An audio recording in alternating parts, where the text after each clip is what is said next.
They think I'm just the audio engineer. Layer 1, Grammy-winning producer. Layer 2, cybersecurity consultant on the side. Layer 3, majority silent owner of the label my cheating husband works for. He's about to find out in exactly that order, Derek. 9 days before the gala, 9 days before 200 industry people raised a glass on a live stream to 25 years of Halcyon Records.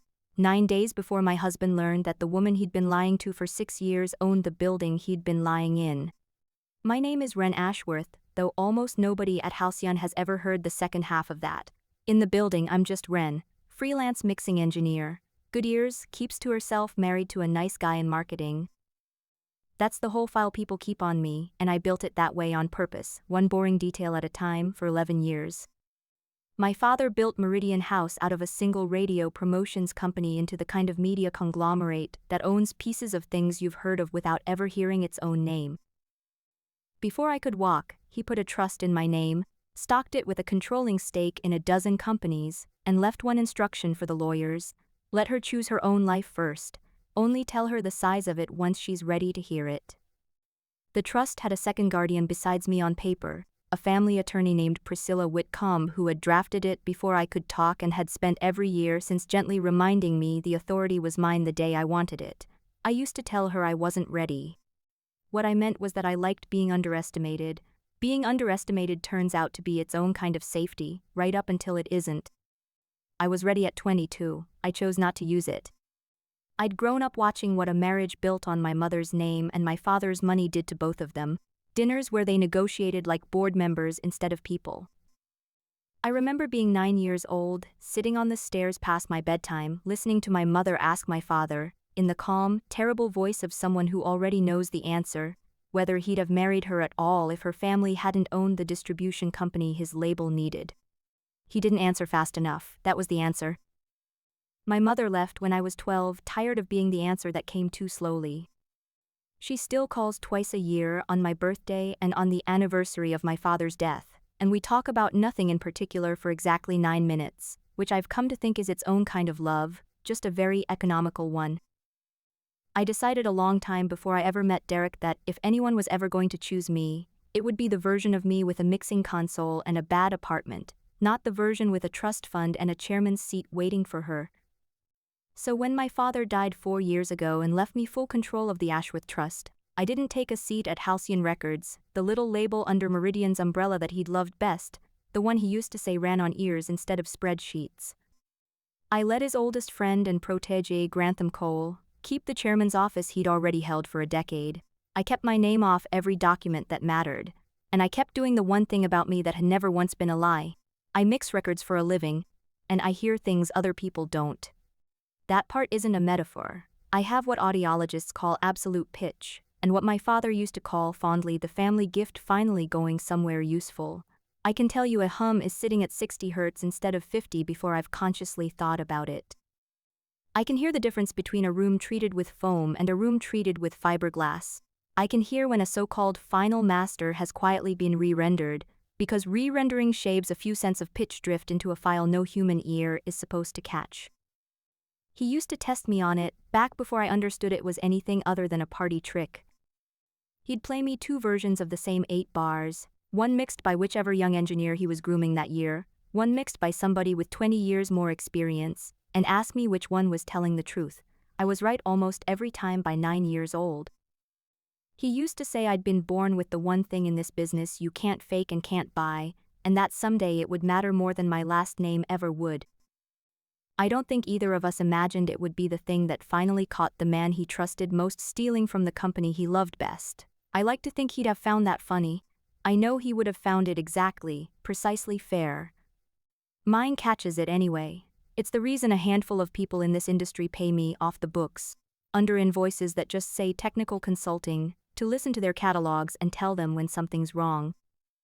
It's the reason I won a production Grammy 2 years ago under a name that isn't on my driver's license, for an album nobody in this building knows I ever touched. The name is Vale. One word, no last name, the way a handful of producers go by now. I picked it because it doesn't share a single letter's worth of DNA with Ren Ashworth. I've stood in rooms with people who thanked Vale for changing their career and asked Ren, the studio girl, to grab them a coffee on the way out. I used to think that was funny. Derek and I met the year before the Grammy, at a mutual friend's engagement party. I liked him immediately for the same reason I liked being nobody. He had no idea what he was looking at. He thought I mixed jingles and the occasional indie record. He thought Ashworth was just a name the way most names are just names. For 4 years that felt like the safest thing I owned. The one person inside Halcyon who ever looked at me like there might be more file to read was Julian Cross, and even he had it backwards. Julian works compliance 3 offices down from Studio C, the kind of job at a record label that exists mostly so a bigger company can say it has one. He's the guy who flags a strange invoice and watches it get quietly closed out 2 days later with no explanation. I met him 8 months before the gala, on site for what my own invoice called routine cybersecurity hygiene, and he was the only person in the building who ever asked me a real question instead of a polite one. "You always work alone?" he asked, leaning in my doorway with 2 coffees, already holding one out like the answer didn't matter. "Always have." "Bad habit," he said. "If something ever actually goes wrong in this place, you're going to want a witness who isn't scared of Grantham Coal." I didn't know yet how much that sentence would end up costing him. I just knew he brought me coffee I hadn't asked for, remembered I take it black, and never once treated the consultant like a vending machine for opinions, the way almost everyone else in that building did. He never crossed a line. I was married, he knew it, and he was the kind of decent that doesn't need a sign on the door to behave itself. But he said things sideways that I filed away without meaning to. "If you're ever in real trouble in this building, call me first. Not security, not Derek. I'd get there faster." I told myself that was just Julian being Julian. I didn't examine yet why I believed him. The first thing I ever caught, 4 months before the gala, was small enough that I almost let it go. A master file for one of Halcyon's older catalog tracks, one still pulling 6 figures a year in sync licensing, had been refreshed for a streaming remaster. Routine, except the refreshed file sat 2 cents sharp of the version I'd mixed on that same song years earlier, back when I was still an assistant engineer building hours, long before Veil existed. 2 cents, nothing a normal ear catches. Nothing that shows up if you're only checking that a file plays. Someone had re-rendered a master they had no reason to touch and hadn't bothered matching the pitch reference. Which meant somewhere between the licensing statement and the streaming platform, the file itself had quietly been swapped by somebody with studio access and a reason to launder which version of a song counted as the official one, and therefore which royalty splits attached to it. I filed a flag, signed it the way I always did, just 3 initials on the invoice, MSG, short for Meridian Systems Group, a name generic enough that nobody had ever once asked what it stood for. I never heard back. I filed a second one a month later, same pattern, different track. This time I got a reply, but not from compliance. I got Grantham Coal himself, on the phone, using the warm, avuncular voice I'd known since I was 7 years old, sitting on his office floor with a coloring book while he and my father argued about promotion budgets down the hall. "These old catalog files get remastered for format changes all the time," he told me. "I appreciate the diligence truly, but I don't want us paying an outside consultant to reinvent alarm bells over routine engineering. Let's not make a project out of ghosts." Ghosts, that was the word he used. I sat very still in my car for 11 minutes after that call, because Grantham Coal had just used my father's own dismissive turn of phrase, the exact one on the first file that would eventually prove he'd been lying to me since before I could vote. I didn't push. Not yet. I told myself I needed more than 2 files and a bad feeling before I risked the one thing I still had, which was a life nobody was pretending to love for the wrong reasons. So I kept my initials on my invoices, kept collecting, and told exactly no one, except a folder on an encrypted drive that grew a little heavier every month. At home, Derek had started working later, not dramatically, just consistently, the kind of erosion you don't notice happening in real time, the way you don't notice a tide until the thing you built on the sand is already wet. "Big quarter," he'd say more than once in the specific tone of a sentence somebody's rehearsed. There were still good nights, and I want to be honest about that too, because it makes what came next hurt worse, not less. There was a Tuesday, maybe 5 months before the gala, when he came home with takeout from the Thai place I liked, and we ate it on the kitchen floor because the table was covered in his work folders. And he made fun of my headphones, the giant ridiculous studio ones I refused to replace, and called me his favorite weirdo, and I remember thinking, with the kind of certainty you only get to have once before it's taken from you, that I'd built exactly the life I wanted. Nobody bowing to a name, just 2 people on a kitchen floor. I bring that night up because I need you to understand I wasn't married to a monster the whole time. I was married to a man who was, for a while, actually choosing me. And then he wasn't, and I don't fully know the day that changed, only that by the time I could name it, it had already been true for months. Somewhere in that same stretch, Derek told me, almost as an aside while packing for a work trip, that he sometimes worried I'd peaked doing session work in my 30s, and never really wanted more for myself.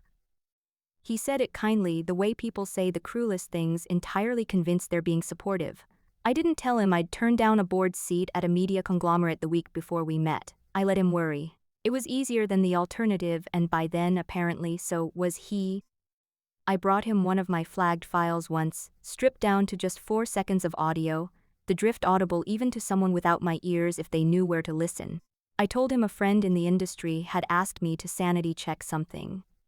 He barely glanced at the waveform. It's probably just a formatting glitch from an old remaster, he said, already reaching for his phone. Don't make it into one of your projects, babe. Not everything's a mystery. I remember that sentence exactly, because it was the first time in 6 years of marriage that Derek had ever told me my ear was wrong. I let it go. I told myself he was tired, that marketing people don't think in sense of pitch drift, that dismissiveness isn't the same thing as cruelty. I didn't know yet that he wasn't dismissing a hobby, he was protecting a person. The discovery, when it came through the one door I never thought to guard, because I'd built it myself. Derek's phone backed up voice memos automatically to our shared family cloud, a setting neither of us had bothered to turn off in years. I wasn't looking for anything. I was clearing storage on a Sunday night, the most married, most boring task in the world, when a pocket-recorded memo played 4 seconds of audio before I could stop it. It wasn't his voice that stopped me, it was the room. I know that room. I built that room. Slap back at 40 milliseconds. A 60 Hz hum from a transformer under the floor we never fully managed to isolate no matter how much foam we threw at it. Studio C, my Studio C, the one I'd personally treated 4 years earlier as a favor to Grantham, back when Halcyon still felt like a place I loved instead of a crime scene I happened to own. Derek had told me that night that he was stuck at the airport on a delayed flight home from a conference in Austin. I sat on our bathroom floor at 11 at night and listened to 40 seconds of my husband's voice, low and easy and nothing like tired, saying something that wasn't meant for either of us, in a room I had personally lined with foam so it would sound exactly, unmistakably, unforgivably like itself. I didn't cry. I want to say that like it's a strength and not a symptom. I sat there with my knees against my chest and did the thing I always do when the ground moves under me. I started building a file. Her name is Camille Reyes, director of A&R, 3 years at Halcyon, the kind of ambitious that gets called a go-getter by the people above her, and something less polite by everyone she stepped over on the way up. I'd met her exactly twice before that night, both times in passing, both times with the specific, appraising look some people give the wife, the way you'd glance at furniture you didn't pick out yourself. The third time, she didn't know I was in the room. I was running cable in the mix suite next door, invisible the way engineers usually are, when I heard her voice through a wall that isn't nearly as treated as Studio C.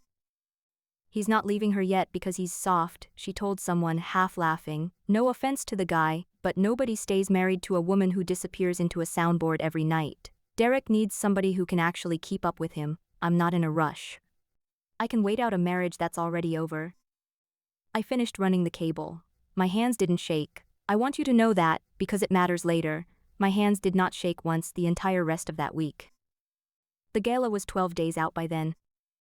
Halcyon's 25th anniversary, the Silver Sessions, live-streamed to an industry that was about to spend 2 hours toasting Grantham Cole's decade of stewardship and unveiling Meridian's new long-term deal for the label, the one that would lock his chairmanship in for another 5 years and, not coincidentally, close the books on this fiscal year before anybody outside the building looked too closely at them. It took me 3 weeks of nights after that to trace the shell entity all the way through. It was registered in Delaware under a name that meant nothing on its own, Larkspur Cataloging LLC, with a registered agent address that turned out to be a UPS store 2 miles from Camille's apartment. The publishing splits it collected were small individually, 1.5% here, 2% there, always on decades-old tracks nobody was actively monitoring, always laundered through paperwork that called it a routine remaster correction. I built a spreadsheet. I am, after all of this, still someone who reaches for a spreadsheet before she reaches for a scream. I finally understood the shape of what I'd been finding in those masters. It wasn't clumsy accounting. It was Camille, quietly reassigning slivers of publishing credit on legacy catalog tracks to a shell entity she'd set up 2 years earlier, laundered through exactly the kind of format remaster that would never survive a real audit, but would absolutely survive a distracted one.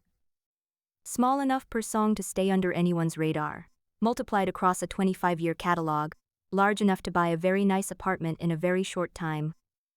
Grantham wasn't confused about any of it. Grantham was covering it.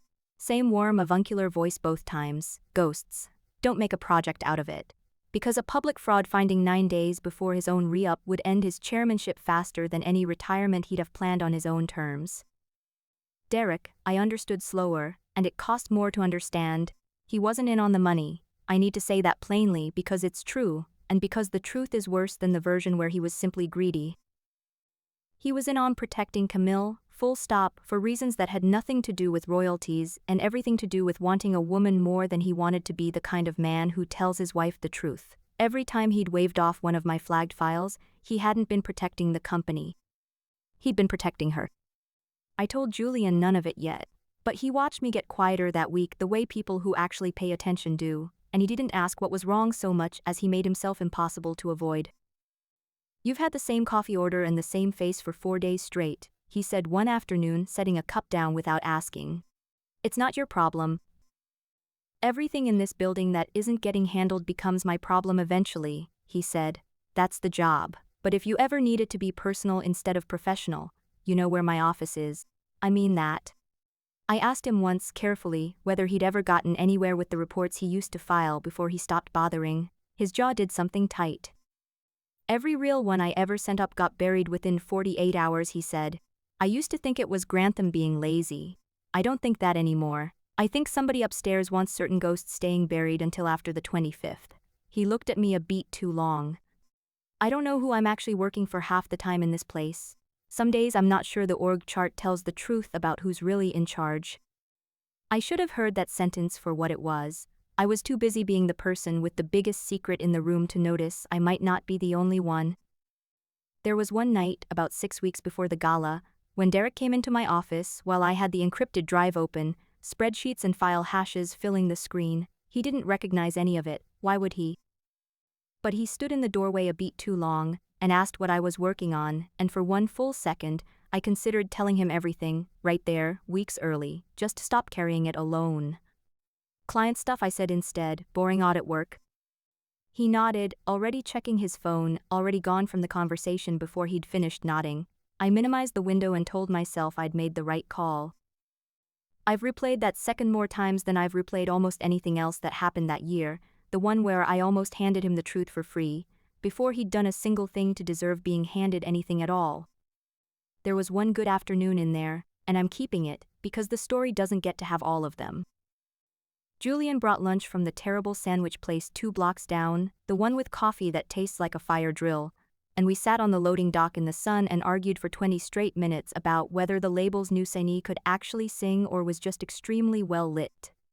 He did an impression of Grantham's boardroom voice that made me laugh so hard I had to put my sandwich down.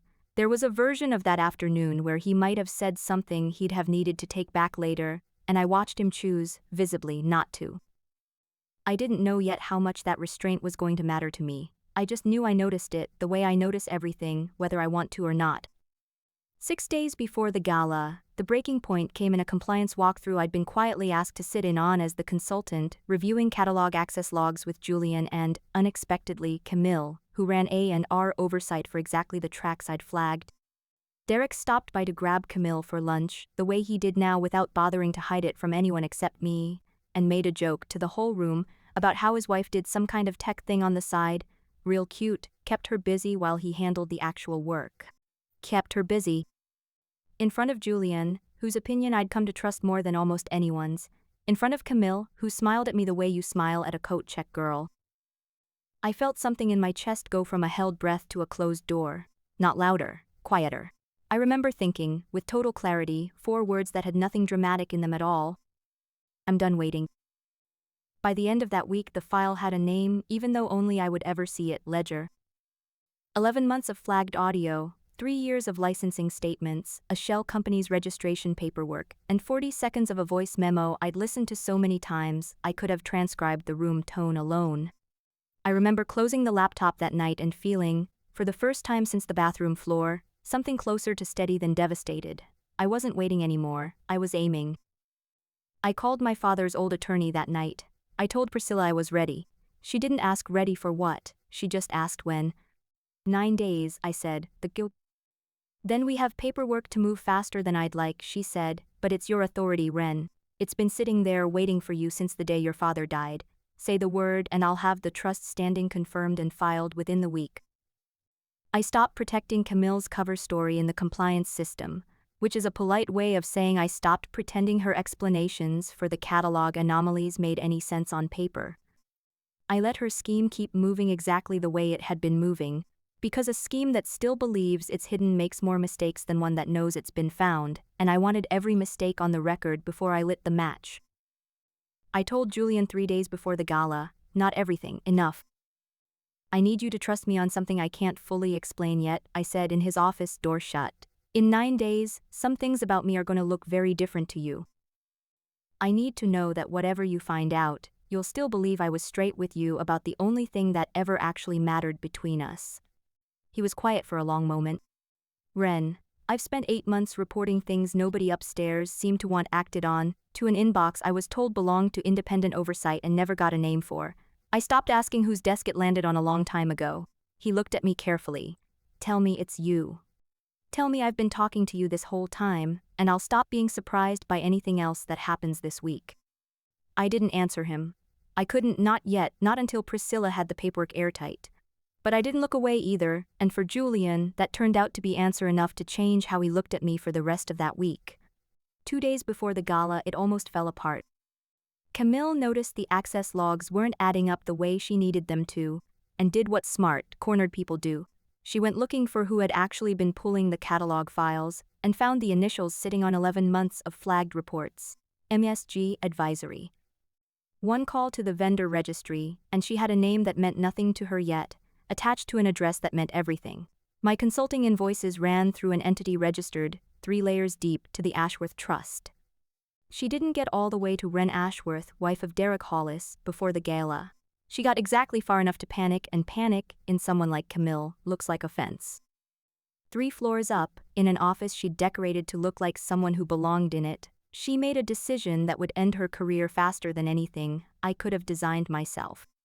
She went to Grantham with a story instead of a defense that the consultant had a personal vendetta, was very possibly unstable, had likely been fabricating catalog irregularities for the better part of a year over some grudge nobody could name, and needed to be formally discredited and cut off from all system access before the anniversary, publicly if necessary, to protect the gala from what she called a disgruntled contractor's smear campaign.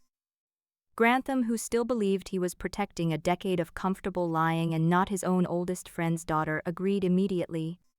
2 days before the gala, I got a termination notice for my consulting contract, copied to the entire board, describing me in language I won't repeat except to say that unstable and vendetta were the 2 words doing the most damage. For about 4 hours, I let myself believe it might actually work. I sat in my car in the Halcyon parking garage for most of those 4 hours, phone in my lap, Julian's name pulled up and not sent, my thumb hovering over a text I didn't have the right words for yet. I watched 2 employees I didn't recognize walk past laughing about something on their phones, ordinary and unaware, while I sat there wondering if 11 months of work was about to become a cautionary story other consultants told each other at conferences. My hands, for the record, still didn't shake. My chest did something worse than shaking, it went completely, terribly still. Then Priscilla called back. The trust standing was confirmed, filed, and irrevocable as of that afternoon. They could fire the consultant. They could not fire the majority owner. Nobody had ever bothered checking who actually held the paper on Halcyon records, because nobody had ever needed to. Grantham had spent a decade being the only name anyone thought to look for. The Silver Sessions Gala went out live at 8 o'clock on a Saturday night, to a room of 200 industry people, and a live stream number climbing into the low 6 figures. Cameras aimed at a stage built to celebrate 25 years of a label my father used to say ran on ears, not spreadsheets. Grantham gave his toast first. Warm, practiced, the voice I'd trusted since I was 7 years old, thanking the room for a quarter-century of what he called family, announcing the new 5-year direction, gesturing at one point toward about protecting Halcyon's integrity that actually included, unbelievably, a line about a recent attempted internal sabotage, now resolved. I stood up from a seat near the back that nobody had thought to check the guest list for, because nobody had ever needed to know that Ren from mixing didn't require an invitation to her own building. Actually, I said, and the room did the thing rooms do when a voice they don't recognize doesn't sound like it's asking permission. I'd like to correct one thing on that slide. Derek found me in the crowd before anyone else did. I watched the exact half-second his face went from confused to something closer to afraid. My name is Ren Ashworth, I said, into a handheld mic nobody stopped me from taking, because 200 people freezing at once is its own kind of security. Some of you know me as Ren, the engineer. A few of you, without knowing it, know my work under the name Vale. I let that land. Watched 3 separate producers in the front row actually come up out of their chairs. Somebody's champagne glass hit the floor and nobody moved to clean it up. A dozen phones came up at once, the specific blue-white light of a room deciding, in real time, that this was the story instead of the one they'd walked in expecting. Fewer of you know that for the last 11 months, I've also been the outside security consultant this label just publicly fired for. And I'm quoting the board email directly, fabricating irregularities out of personal instability. I nodded once toward the back of the room, where Julian was standing very still, his face doing something I wouldn't have time to fully read until much later that night. I didn't fabricate anything, I said. I have 11 months of flagged catalog files showing systematic publishing fraud, redirected through a shell entity, protected at the executive level from a real audit specifically so it would clear before tonight's 5-year renewal. I looked at Camille Reyes, who had gone a particular shade of white that only happens to people watching a plan die in real time. You're also fired, Camille, I said, not by the board, by me. I own 61% of this label. I have since before either of you ever worked here. Grantham tried once, out of decades of practice at being the calmest man in any room. Ren, sweetheart, let's not do this in front of. You called it ghosts, Grantham, I said, and my voice did not shake, not once the entire rest of that night. Twice. To my face on a call where you didn't know whose face you were talking to. My father trusted you with the one thing he ever built that he actually loved, and you spent 10 years letting someone steal from it a few cents at a time, because a decade of comfortable lying was easier than one honest conversation with the person he actually left it to. I let Priscilla's filing, already public record as of that morning, speak for itself. The board can vote on your future at their leisure, I said. I already voted on hers. Derek said my name once, quiet, the way you say a word you're no longer sure you're allowed to say. Layer 1 Derek, I said, and felt something in my chest finally unclench on the word. Grammy-winning producer. Layer 2, cybersecurity consultant, the one you told me not to make to a project. Layer 3, I own the label you cheated on me inside of, in a room I personally built. In exactly that order, the way I told you I would. I hadn't told him that, not out loud, not until that exact sentence left my mouth.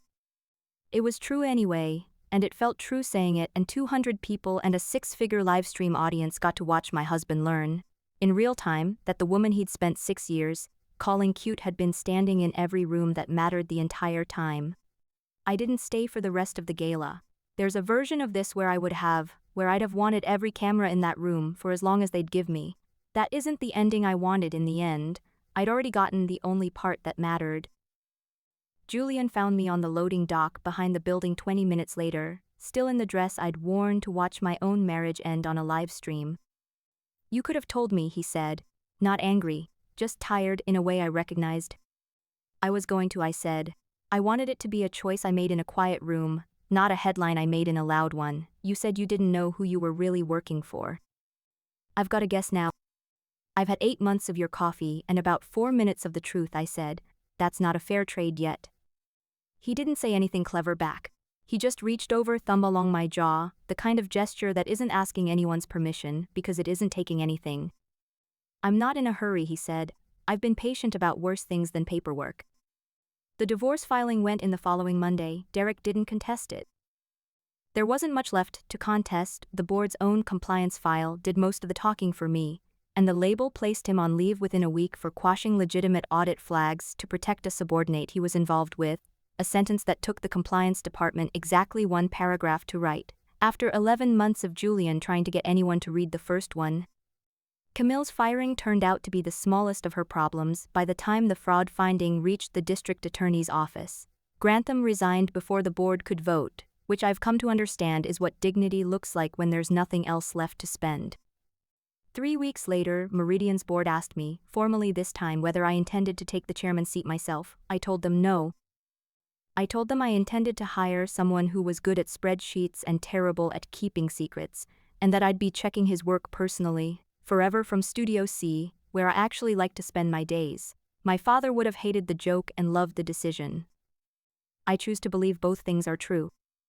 Halcyon kept its name. I made sure of that specifically, over the objections of 2 board members who wanted a rebrand to distance the company from what they called recent unpleasantness. My father spent 30 years building a name that meant something in this business. I wasn't about to let 2 people who lasted a fraction of that erase it in a press release. I still work out of studios most weeks. I had it retreated, new foam, same slapback, 'cause I built that room and I wasn't going to let somebody else's worst decision be the last thing it ever meant to me. I still go by Ren around the building. I just don't hide the rest of it anymore. Julian still brings me coffee I didn't ask for. He still remembers I take it black. The only thing that's changed is that now, when he leans in my doorway, he doesn't have to pretend he isn't looking at me a little too long, and I don't have to pretend I mind. I didn't have to hide anymore. For the first time in 11 years, I was fully known in a room, and somebody still wanted to stay in it. Did she go far enough, or was she still too merciful? Comment justice if the ending was perfect. Comment harder if you wanted an even colder revenge. Your comments decide how ruthless the next ending should be. Like and subscribe if you want to be here for the next story.